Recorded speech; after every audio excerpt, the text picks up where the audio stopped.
네, 4월 25일 멤버십 라이브 파트 2 이어가도록 하겠습니다. 네, 비트코인의 흐름 좀 아쉽기도 하고 어질어질하죠. 일단 65,000달러 위에서는 자리를 잡아주기를 참 바랐었는데 이 박스권 중에서도 하단 박스권으로 지금 내려간 상황을 확인해주고 있습니다. 6만 달러에서 6만 4천 달러까지를 1차 박스권 구간, 6만 5천 달러에서 6만 9천 달러까지를 2차 박스권 구간, 6만 9천 달러입니다. 6만 9천 달러까지를 2차 박스권 구간이라고 할 수 있는데, 가급적이면 6만 5천 달러 위에서 돌파 지지를 잘 해주기를 바랐었지만, 하루 전까지만 해도 그런 상황이 보여지기도 했었지만 다시금 저항을 확인하고 1차 박스권 하단으로 지금 좀 내려온 모습을 확인해주고 있습니다.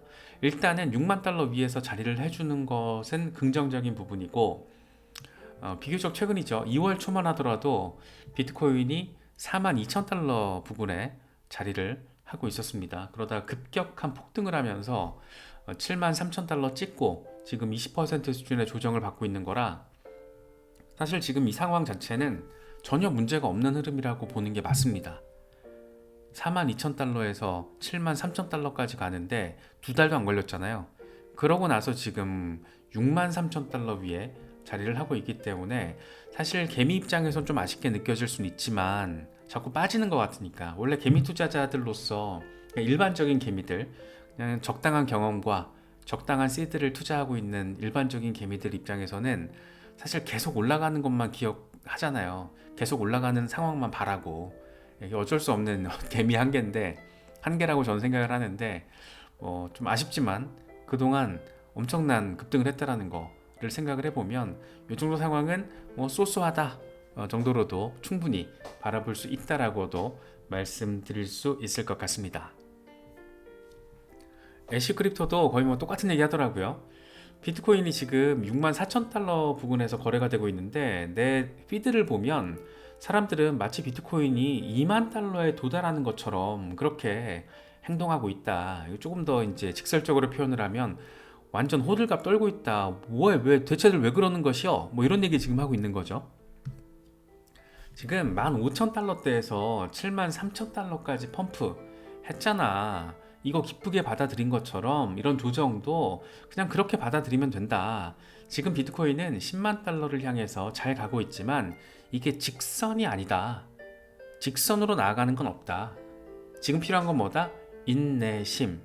네, 이렇게 얘기를 하더라고요. 그래서 딱 좀 끄덕끄덕했습니다. 저는 이거 보면서 끄덕끄덕했고, 16,000달러 폭락했을 때 FTX 사태 이후에 저점 확인하고 1년 조금 넘는 시간에 랠리를 펼치면서 7만 3천 달러 이 미지의 영역을 지금 갔다 온 거잖아요. 그래서 어마어마한 지금 폭등을 했기 때문에 1년 넘는 시간 동안 폭등을 했기 때문에 지금 정도의 수준은 아무것도 아니다. 왜 사람들은 고작 7만 3천 달러에서 6만 4천 달러로 떨어진 걸 놓고 이 조정받는 걸 보고 이렇게 호들갑 쌩 날리냐. 그런 거 아니니까 차분하게 지금 잘 가고 있어. 그러니까 걱정하지 말고 인내심을 좀 가져봐. 이렇게 좀 달래고 있는 거죠. 그래서 지금 혹시라도 마음이 좀 불편하신 분들 있잖아요. 특히 이제 비트코인 현물 ETF로 막 고점 랠리 하고 있을 때, 7만 달러 전후에서 1억 돌파했을 때, 이럴 때 들어오신 분들은 지금 마이너스 상태일 건데, 그런데 사실 또 갈 때는 또 금방 간다. 금방 가더라. 그런 게 또 비트코인이더라. 이렇게 생각을 하실 수 있게끔, 그런 생각을 가지려면 리서치를 해야 되는 거고 빡세게 공부를 해야 되는 거죠. 그래야지 비트코인의 생리적인 어떤 특징에 대해서, 장점과 단점에 대해서 인식을 명확하게 할 수가 있고, 그래야만 이런 상황을 놓고 명확하게 또 해석을 하고 마음을 가다듬고 시장을 좀 냉정하게 바라볼 수 있겠죠. 특히나 우리에게는 지금 이제 5일 뒤에는 홍콩에서 비트코인 현물 ETF와 이더리움 현물 ETF가 출시가 됩니다. 증권거래소에 상장이 돼요. 그래서 차이나 에셋 매니지먼트, 하베스트, 그리고 보세라 해시키, 얘네가 세트더라고요. 저는 따로따로 각각 받은 줄 알았는데 세트고, 그래서 3개의 종류의 현물 ETF들이 상장이 됩니다. 그런데 벌써부터 이 수수료 경쟁 양상이 상당히 뚜렷해 보여요. 이 차이나 AMC 같은 경우에 0.99%, 이건 좀 높은 편이죠. 근데 하베스트가 작정을 했더라고요. 지금 시작할 때 0%, 6개월 뒤부터 0.3%, 보세라 해시키 같은 경우에는 0.6%. 상당히 재밌습니다. 상당히 흥미로운 지금 상황이 펼쳐지고 있는 거고, 수수료 경쟁은 사실 미국에서 이미 굉장히 뜨겁게 지금 진행되고 있죠. 블랙록이 0.25%, 피델리티가 0.39, 아크2애니언셜스가 0.21, 바네크가 0.25, 발키리가 0.8, 이번에 그레이스케일이 미니 BTC 신탁 신청을 하면서 0.15, 지금 GBTC가 1.5%인데 미니 BTC가 0.15 최저 수준으로 하고 있다는 거죠. 그러니까 GBTC는 유동성이 풍부하다라는 장점이 있는 거고, 수수료가 10분의 1로 책정된 미니 BTC 같은 경우에는 0.15%. 수수료 경쟁 진짜 장난 아니게 지금 진행이 되고 있습니다. 그래서 이게 지금 홍콩에서도 등장을 하고, 여기서도 지금 간단치 않겠는데 이런 것들을 보여주고 있고, 블룸버그가 예상했던 것보다는 수수료가 지금 낮게 나와주면서 긍정적인 시그널이다, 이런 평도 지금 나오고 있는 상황입니다. 라크 데이비스가 이런 얘기를 해요. 홍콩에서 암호화폐 현물 ETF가 잘 되면, 성공하면 중국 본토에서도 똑같이 하고 싶을 것이다, 이런 루머가 지금 돌고 있어. 중국은 지금 주택시장, 주식시장 모두 침체에 빠져 있고, 그렇기 때문에 비트코인 현물 ETF가 출시되면 사람들은 몰려들게 될 것이다, 이런 얘기를 해요. 근데 이게 되게 중국 본토에서 똑같이 하고 싶다, 중국 본토에서도 비트코인 현물 ETF를 출시하고 싶을 거야, 그런 소문이 있어, 출시할 거라는. 근데 이게 또 그냥 루머 수준이 조금 더 현실적으로 느껴지는 건 뭐냐면, 차이나 에셋 매니지먼트, 차이나 AMC 같은 경우에도 본사가 중국에 있어요, 본토에. 보세라도 마찬가지고, 하베스트도 중국 본토의 상하이에 있습니다. 해시키가 지금 홍콩이잖아요. 그래서 이 자산 운용사들이 전부 다 중국 본토에 직접적으로 관련이 있으면서 홍콩에서도 열심히 장사를 한다, 뭐 이렇게 지금 정리가 가능하기 때문에, 만약에 홍콩에서 빅히트를 치게 된다면, 지금 중국 내수가 너무 어렵잖아요. 국가 신용등급도 지금 막 까이고 있는 상황이다 보니까, 만약에 중국 내수 시장, 주택시장도 주식시장도 계속 이렇게 험난한 침체 국면을 보여주는 와중에, 홍콩에서 비트코인 현물 ETF, 이더리움 현물 ETF가 만약에 터진다라고 했을 때는 얘네들이 중국 본토에서도 출시하려고 하지 않을까요? 중국에 본사를 두고 있는, 본토에 본사를 두고 있는 회사들이다 보니까, 그래서 이런 얘기가 나오는 거라고도 우리가 맥락적으로 해석을 할 수 있을 것 같습니다. 그래서 만약이라도 중국이 진짜 그냥 살기 위해서 기존의 스탠스 다 뒤집어 버리고, 예를 들면 그런 거죠. 암호화폐 현물에, 비트코인 현물에 직접 투자하는 건 불법, 현물 ETF에 투자하는 건 합법, 그러니까 주식시장 안에서 해, 이렇게 양치기 할 수도 있잖아요. 저는 그럴 가능성이 있다고 생각을 하는 입장이라서, 이런 라크 데이비스 같은 사람이 이야기를 하는 거를 보면, 그렇지, 너도 비슷한 생각하고 있구나 라고 이제 생각을 하는 건데, 중국 공산당이 그렇게 합리적이거나 이성적이거나 일관적이지 않습니다 라는 걸 우리는 되게 잘 알고 있잖아요. 그래서 충분히 이런 일도 벌어질 가능성이 있지 않나. 특히 얘네들이 다 중국 본토에, 상하이에 본사를 두고 있다라는 점. 물론 이제 그런 건 있죠. 블랙록 같은 회사는 없어요. 그 정도로 어마어마한 규모를 가지고 있는 회사는 없는데, 그럼에도 불구하고 나름 시장에서 큰손, 대어로 꼽히는 곳들이 지금 등판을 한 거기 때문에 의미 있는 상황에 대한 기대감도 충분히 가질 수 있지 않을까라고 개인적으로는 좀 바라보고 있습니다. 그러니까 이제 매트릭스 포트 같은 데서 이렇게 조금 극단적인 시장 가격 전망을 내세우고 있는 거잖아요. 매트릭스 포트는 중국 본토의 자금이 홍콩 비트코인 현물 ETF로 250억 달러 유입이 가능하다. 우리 돈으로 34조 원입니다. 중국 암호화폐 직접 투자, 이거는 지금 금지가 되어 있지만, 홍콩 상장 주식을 매수하는 방식으로 비트코인 현물 ETF에 충분히 투자 가능하다.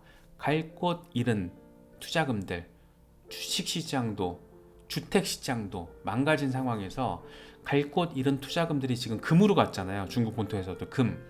그래서 금 사재기 하려고 막 새벽부터 줄 서 있고, 마트 앞에서 뭐 그런 일들이 벌어졌던 곳이 중국이다. 불과 한 달 전에 그래서 그런 것들을 생각을 하면 충분히 홍콩으로 비트코인 현물 ETF 자금 유입 이루어질 수 있지 않을까. 그런데 물론 이제 250억 달러 규모는 너무 커서 좀 약간 뻥튀기 느낌이 있긴 하죠. 특히 이제 블룸버그 같은 경우에는 전체 홍콩의 전체 ETF 시장 규모가 500억 달러이기 때문에 여기 2% 정도, 그래서 한 2년 안에 유입액은 한 10억 달러 정도 될 거야, 뭐 이런 얘기를 좀 하고 있는 거죠. 250억 달러, 10억 달러 상당히 크게 지금 엇갈리고 있는데, 그래서 진짜 궁금합니다. 앞으로 한 2년 정도 시간에 걸쳐서 어느 정도 자금이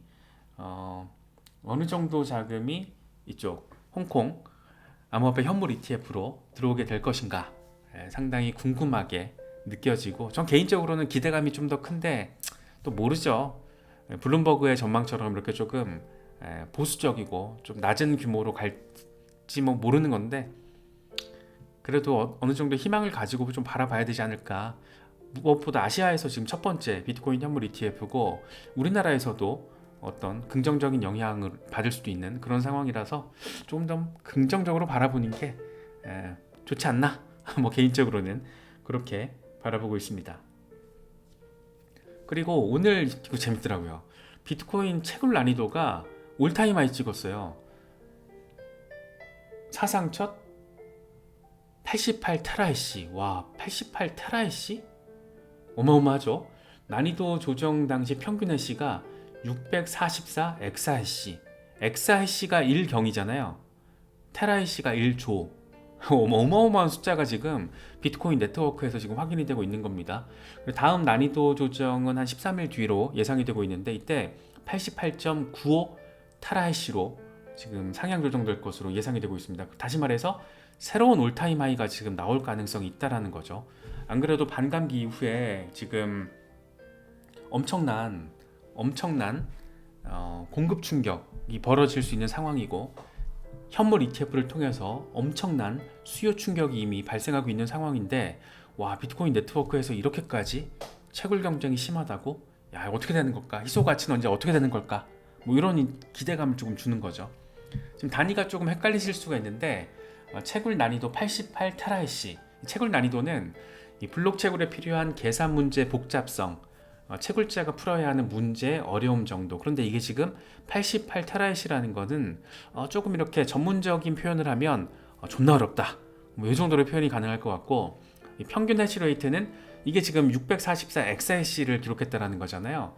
이 채굴기들이 매 초 단위로 평균적으로 수행하는 해시 연산의 수, 이게 지금 644 엑사해시, 644경.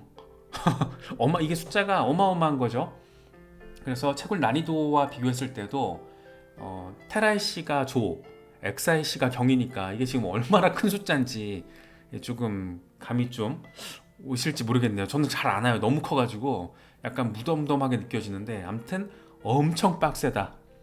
644 엑사해시, 엑사해시가 경이잖아요. 블랙록이 1경원 운영하고 있잖아요. 그러니까 644경이라는 거는 어마어마하게 빡세다라는 겁니다. 그래서 비트코인 네트워크가 지금 뜨끈뜨끈하구나, 뭐 이런 점을 느낄 수 있고, 통상적으로 이런 뜨끈뜨끈한 상황이 무조건 가격 상승의 전제 조건이다라고는 말할 수는 없지만, 적어도 가격 상승의 잠재적인 상황을 보여주는 시그널로는 해석할 수가 있겠죠. 그래서 긍정적인 상황이다. 그래, 채굴 엄청 빡세게 해봐라. 빡센 만큼 희소 가치도 높아지는 거고, 그래 가자, 가는 거야. 비트코인 반감기 앞으로 64번 남았잖아요. 그래 한번 가보자, 뭐 이렇게 되는 거죠. 그래서 되게 개인적으로는 이 이미지 자체가 상당히 반갑게 느껴졌습니다. 특히 모건 스탠리 같은 경우에도 굉장히 직접적입니다. 지금 모건 스탠리는 거의 카드 다 깐 거예요, 이제 이 정도면. 그래서 안 그래도 지금 최근 디스커버리 포트폴리오와 그로스, 이 성장 포트폴리오에 비트코인을 노출하기로 했잖아요. 그래서 혁신 기업, 잠재적인 성장 기업으로서 비트코인을 바라보고 있다라는 모건 스탠리의 어떤 스탠스가 굉장히 선명했던 걸로 우리가 해석을 했는데, 이번에 브로커들이 비트코인 현물 ETF를 직접 판매 권유할 수 있도록 허용한다라고 합니다. 지금까지는 투자자가 직접 이 파이낸셜 어드바이저에게 문의를 해야 하는 비권유 방식이었는데, 이제는 변경이 되면 파이낸셜 어드바이저가 직접 비트코인 현물 ETF를 고객들에게 추천을 할 수 있게 되는 거죠. 더 적극적으로 이걸 팔아서 돈을 벌겠다, 수수료 장사 우리 엄청 헤쳐먹겠다 라는 그런 의지를 굉장히 강력하게 지금 내보이고 있는 겁니다. 이런 상황들 보면 이 두 가지 상황만 놓고 봐도 굉장히 약간 조금, 여기에 홍콩 ETF 이슈까지 이렇게 보면 상당히 흥미진진한 상황이 아닌가, 뭐 그런 생각도 많이 들어요. 그래서 지금 사실 조금 애매하게 느껴질 수 있는 그런 부분들도 있는데 여러 가지 소식들 잘 참고하시면서 시장 대응도 차분하게 하셨으면 좋겠습니다. 단기적으로 흔들리는 걸로 마음이 막 어려울 때는 그냥 주간 차트 보시면 돼요. 주간 차트를 통해서 얼마나 급격한 펌핑이 지금 비트코인에게 있었고, 그리고 나서 살짝 지금 조정받는 거다, 이런 걸 좀 바라보시면서 멘탈 케어 잘 하시고, 세력들 지금 엄청 빡세게 움직이고 있다, 고래들도 빡세게 움직이고 있습니다. 그래서 그런 점들은 지금까지는 다 시간이 조금 걸리더라도 긍정적으로 시장을 자극하고 견인했다라는 거, 이런 것들도 참고하시면 좋겠습니다.